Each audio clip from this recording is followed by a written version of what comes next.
Oke, kalau kelas lepas kamu telah belajar tentang binaan plot. Oke, jadi kelas kali ini cikgu akan ajarkan satu lagi tentang plot.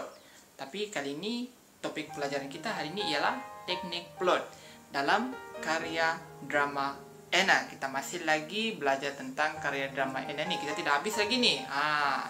Jadi cikgu mau kamu tahu untuk bezakan antara binaan plot dengan teknik plot, karena kedua-dua ini mempunyai perbezaan yang sangat besar. Itulah perbezaan yang sangat besar. Jadi apa yang cikgu nak, kamu sentiasa ambil perhatian, boleh ambil nota terhadap apa yang cikgu ajarkan, dan kalau ada apa-apa soalan yang kamu hendak tanya, boleh tanya, tidak masalah. Celah jangan angkat tangan. Jangan malu. Bukannya cikgu makan orang pun. Oke, untuk topik kita kali ini, ada tak siapa-siapa yang tahu apakah maksud teknik plot? Satu dua orang, ada yang mau coba jawab? Kamu? Tak tahu tak apa. Tak apa. Yang penting ada bercakapkan. Okey, tak apa. Nanti selepas ni kamu akan tahu apakah maksud teknik plot. Simple, tak susah sangat pun. Okay. Wow, so amazing. Ya, betul tu. Teknik plot ni maksud dia satu cara pengarang, tapi dia macam tergantung sikit lah. Kita tidak tahu apa cara pengarang tu apa kan. Tapi dapat. Memang betul lah jawapannya. Tapi apapun cikgu akan lengkapkan lagi lah jawapan untuk kita punya kelas yang seterusnya. Jadi kita tengok apa maksud teknik plot. Walaupun kita bagi tepuk tangan untuk dia lah sebab dia dia tepat sikit lagi dia punya jawapan dia. Tapi walaupun dia macam agak tergantung sikit, tapi tak apa, sebab ialah sekurang-kurangnya dia pun ada juga ingin memberikan kita idea. Memang betul tu sebenarnya. Jadi inilah yang ada kaitan sikit lah dengan topik pelajaran kita pada hari ini. Okey? Baiklah, teknik plot ni merupakan satu cara pengarang. Satu cara pengarang untuk mengembangkan plot ceritanya supaya ia berlaku secara menarik atau secara berkesan, untuk memastikan pembaca dapat mengalami dan menghayati akan penulisannya tersebut. Jadi untuk memastikan penulisan karya itu menarik, maka pelbagai teknik plot digunakan, supaya dapat berlakunya perasaan yang dialaminya tersebut, bukan saja oleh pengarang itu sendiri, malah juga daripada pembaca. Jadi teknik plot ni akan ada enam jenis atau 6 teknik yang kita akan bincangkan pada hari ini. Iaitu yang pertama, imbas kembali, imbas muka, suspense, konflik, kejutan, dan dialog. Jadi kita akan teliti satu persatu definisi ataupun konsep untuk setiap teknik plot yang kita akan ketahui pada hari ini. Teknik plot yang pertama ialah teknik pemerian. Teknik ini digunakan oleh pengarang untuk menceritakan secara keseluruhannya, bermula daripada awal, perkembangan, konflik, dan pengakhiran. Ia juga termasuk memperkenalkan setiap watak yang terlibat, latar, dan sebagainya berdasarkan konteks sesuatu cerita tersebut. Dan ini termasuk dalam karya drama Anna ini. Teknik plot yang kedua pula ialah teknik imbas kembali, di mana penggunaan teknik ini ada dalam satu babak yang melibatkan antara watak utama iaitu Anna dengan suara gaib, iaitu datang daripada Daddy Anna tersebut. Apakah suara gaib yang dimaksudkan oleh Daddy Anna itu? Daddy Anna ini berpesan bahawa Anna tidak akan mendapat kebahagiaan dan perhatiannya sepatutnya dikecapi oleh suaminya Zaki. Kerana apa? Zaki lebih mementingkan maknya berbanding dirinya selaku seorang isteri, iaitu Anna. Jadi Anna ni merasakan bahawa Zaki tidak menyayangi dia lagi, kerana Zaki tidak mengambil perhatian atau mengambil berat terhadapnya menurut naluri dia sendiri. Seterusnya ialah teknik monolog dalaman. Penggunaan teknik monolog dalaman ini berlaku dalam satu babak yang dihadapi oleh Anna yang mengalami konflik di antara dirinya bersama dengan suaminya yaitu Zaki.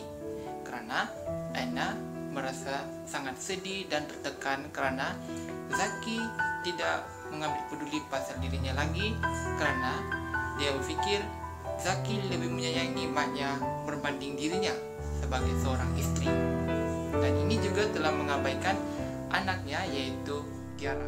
Oke, untuk memahamkan lagi maksud teknik monolog dalaman ini, bayangkan anak-anak panda ini, garis-garis ini ialah pertuturan atau percakapannya. Dia masuk ke tempat Anna, ini Anna. Jadi apa saja yang dituturkan atau dialog tersebut tuh hanya dia saja yang tahu. Jadi maksudnya dia tidak akan meluah atau beritahu kepada sesiapapun. Jadi hanya dia saja yang tahu. Itu adalah maksud sebenar monolog dalaman. Ini adalah gambaran yang dituturkan oleh Daddy kepada Anna bahwa yang ini Zaki dan Anna, dia punya anak, tidak akan bahagia karena Zaki dia tidak mengambil peduli kepada Anna sebab dia lebih pentingkan keluarganya yaitu maknya. Jadi Daddy Anna dia dah tahu awal-awal bahawa anak kesayangannya yaitu Anna tidak akan mendapat kebahagiaan atau happiness dalam keluarganya. Teknik plot keempat ialah teknik dialog. Senang saja. Dialog ni dia ada dalam karya drama dan melibatkan keseluruhannya. Sangat berbeza daripada karya prosa yang lain seperti cerpen, sajak dan juga pelbagai lagi. Teknik dialog ini adalah melibatkan antara dua watak atau lebih dalam satu-satu babak tersebut, yaitu Anna, Zaki, Dr. Chan, Daddy Anna, Mak Zaki dan juga anak mereka yaitu Tiara, anak kepada Tiara dengan Zaki.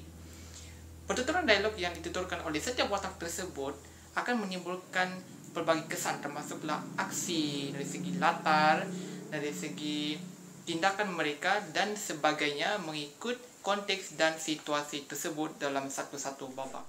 Begitu juga dialog yang berlaku antara Dr. Chan dengan Zaki. Zaki tiba-tiba terperanjat atau terkejut akan apa yang dituturkan oleh Dr. Chan. Kenapa? Dr. Chan ni dia beritahu Zaki bahawa istrinya Anna hendak meninggalkan Malaysia dan seterusnya meninggalkan keluarga mereka, yaitu keluarga Anna. Jadi Zaki tidak tahu apa yang hendak cakap lagi karena dia tidak tahu Anna akan bertindak sedemikian. Sebab itu Zaki mengejar Anna semasa mereka dia hendak berlepas di lapangan. Anna, takkan you nak tinggalkan I dengan anak kita, Tiara? Ya, I dah buat keputusan. I akan tinggalkan you. I nak balik. Zaki, awak tahu ke yang isteri awak, Anna, akan tinggalkan Malaysia? Awak tahu tak? Teknik plot yang kelima dalam karya drama Anna ini ialah teknik suspense, di mana teknik ini digunakan oleh pengarang untuk menceritakan apakah yang berlaku sebenarnya atau apa yang akan berlaku pada pengakhiran cerita Anna ini. Jadi dalam pengakhiran cerita drama Anna ini, kita tertanya-tanya sama ada Anna ni betul-betul meninggalkan Zaki dengan anaknya Tiara, meninggalkan Malaysia juga, atau Anna ni dia akan stay bersama mereka, dia akan tinggal bersama mereka. Jadi ini berlakunya suspense karena tiba-tiba Anna mahu meninggalkan keluarga Zaki.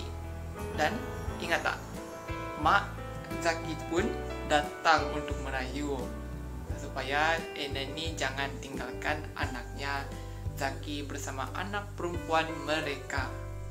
Baik, sekarang kita akan masuk ke dalam bahagian penggayaan atau refleksi.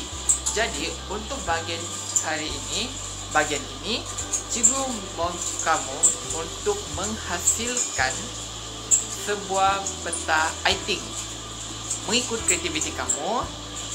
Hari ini cikgu mahu kamu uji diri sendiri sejauh mana saja kamu boleh dapat mengaplikasikan atau apa yang kamu dapat sepanjang sesi kelas kita pada hari ini.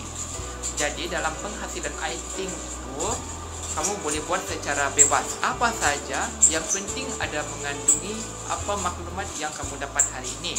Jadi maklumat yang kamu akan persembahkan nanti boleh digunakan secara sedia ada sebelum masa kelas kita, ataupun menggunakan pengetahuan yang kamu dapat pada kelas kita hari ini. Oke, ini adalah contoh peta I-Think yang kawan kamu buat. Oke, dia macam ni, ikut kreativiti kamu. Dia buat simple saja. So, dia buat tentang binaan plot. Dia buat secara ringkas mengenai apa yang dia dapat pada hari ini. Jadi buat macam ni saja. Ikut kreativiti kamu lah. Yang penting kamu boleh dapat faham. Dan di samping itu juga cikgu akan tinggalkan satu QR code untuk menguji pengetahuan kamu tentang pelajaran kita pada hari ini.